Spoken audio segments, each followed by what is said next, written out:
Well, bravo CBC. I don't know if it's on purpose, and I don't know if it's going to become a pattern. But you've been saying the term social media, and I don't know if he put it on his Truth Social, Trump, and you watch my blog, and now you're calling it social media, which is bravo.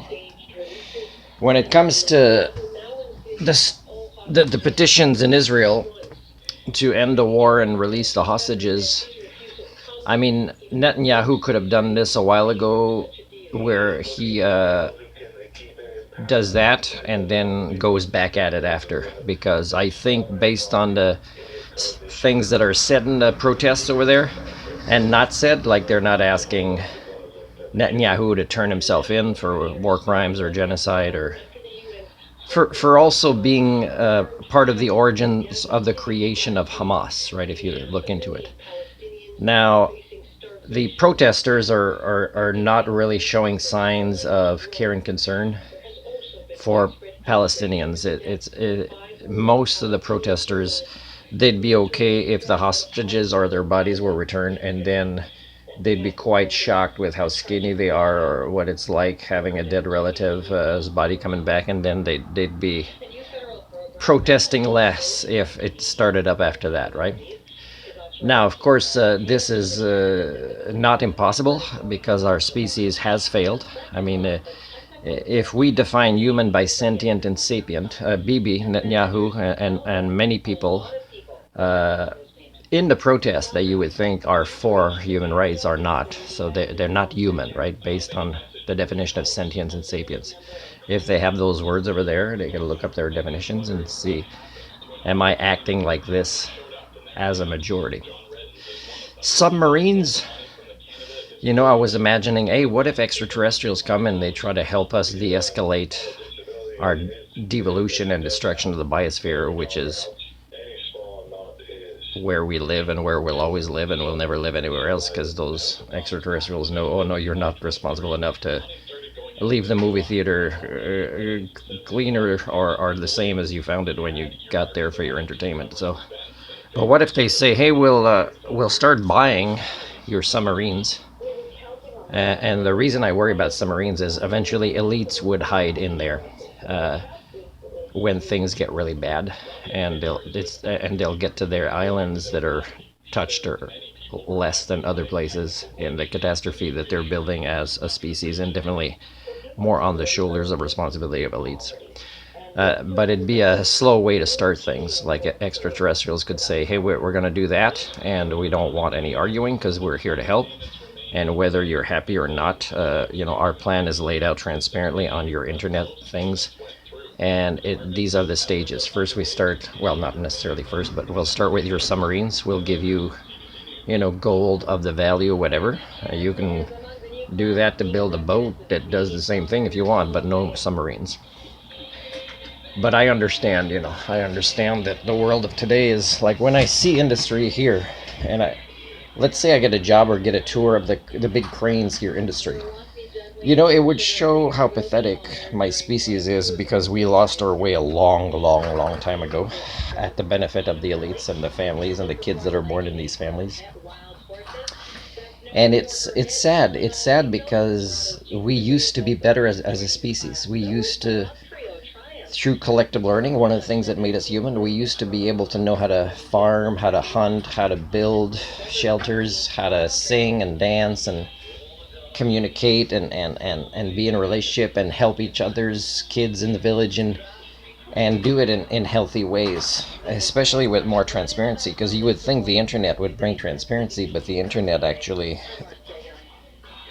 allows for hiding more things, because that's the kind of species you are as you're devolving more and more like that, right? More and more facilitators of impunity. I was talking to a guy at the library who just, it was very hard for me not to go to his table upset and say, how dare you interview this woman in the frickin' middle of the library, when I've been told not to talk when I was talking quietly upstairs. I think I was maybe by myself, not talking to myself, but on my headset to a relative for their birthday. And he's got his table set up, and it's like, oh, can we bring you coffee? And the guy violates the rights of privacy to everybody that sits there. And he's so defensive about having somebody show up for an appointment at the office. He's so controlling, and he's so like, I'm good at questioning and pointing out irregularities. So he was making a bigger effort with me to say what he can and can't. But he sounds like a salesman. He sounds like he wants to micromanage everybody's griefs about things in Prince Rupert. And so I'm going to have a phone conversation with him tomorrow, and it's supposed to be let's just focus on this topic, which part of that topic came up in the news today. And it really shows again how there's very few people advocating for people with disabilities, and our politicians are not really, as a majority, caring about that, even though many of them have, and more will, because percentages grow of these things as we devolve. And I'm not saying a person with a disability is devolved, but the things that, let's say, can cause disabilities, either through birth and environmental factors, and through, let's say, accidents, those things are growing because we're not becoming smarter or more sentient. So that means people with, let's say, one light disability will develop bigger disabilities as well through poverty, for example. I've demonstrated some of the health challenges I had, and how soon I will say I can't afford services from Northern Health. If there's any money going to you for my existence, please give it to me, and I'll try to get medical insurance independently and maybe go get services in Alberta or Mexico or something like that, right? And it's because I'm not mad for one thing. I've been documenting the failures of these medical systems for the longest time, and I'm thinking I'd write a new letter for a university now. Is I'm gonna say, oh, I gotta be honest with you, I live in extreme poverty, so that means don't expect I'll pay the fees, but I'll fill out your paperwork for scholarships, and I'll work at the university to compensate. And I'll say, I gotta be honest with you, is part of why I'm in poverty is my work ethics are very high, and also my standards. I live by human standards. I'm the elusive Homo sapien. I might not say it like that because it'll make them think I'm crazy. And in a way, I can understand.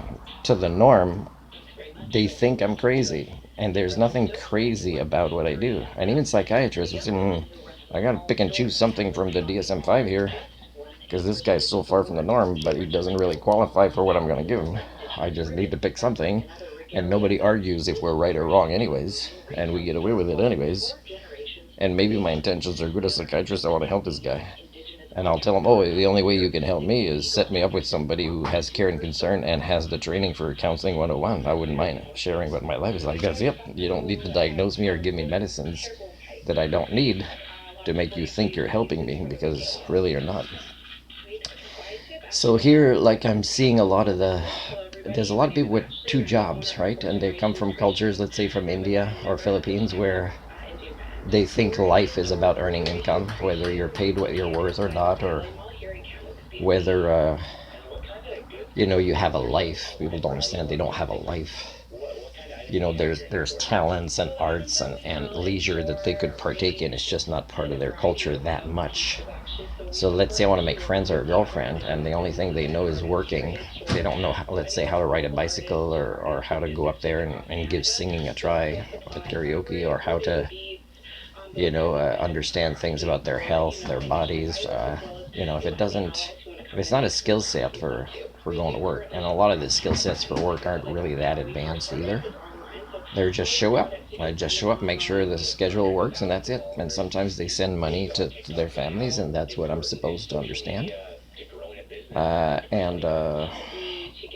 okay, well, I understand, but I also understand I can't see myself as being in a relationship with you if you have no time, and if you give priority, like the Filipino I did it for 4 years, to income, and income that you won't even let me know about or share, and that you're deceitful about while you take advantage of the one I'm generating. So it's kind of sad. That's not the kind of relationship I want to be in. But there's a lot of jobs here.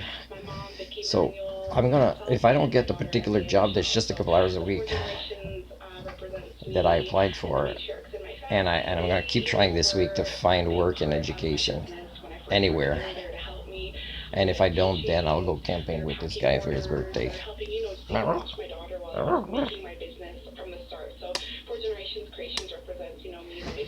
because he deserves it. I'll get your ball after. And but I have to make another big effort, heave ho, if that's the right term, and see what happens. And after that, I did my due diligence. I mean, I could put it out on the local Facebook groups here, although I've kind of gotten myself off most of them, and say I've been here for more than a year. These are my programs. These are my specialties. Do you know of any place around Canada or the world that would benefit from this? And some people say, oh, we could benefit from here. There's no evidence for that at all. Prove it to me, whoever writes that, and they won't be able to prove it to me. They'll just say, oh, go there, go there. They don't have the connections. They just want to believe that a culture repair can make things better through superhuman powers that I don't have. When the norm is going totally in the other direction, of this river. So it's not going to work. I'm just going to say, hey, I've been here a year, and these are the services I offer, and these are services that are needed. And they're needed even for your certified teachers and even for your nurses. They need those services to be better for you and your families, but nobody's taking advantage of. So do you know of any other place? And I could post again the video I did that was very specific about how I would go to a remote First Nations community again, and offer my services. And that's the only way. And again, I have to say I'm an independent.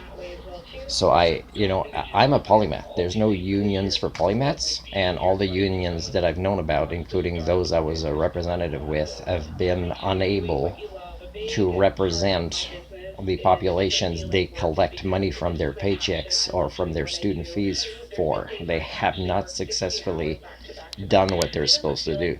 So that's not a union meant for me.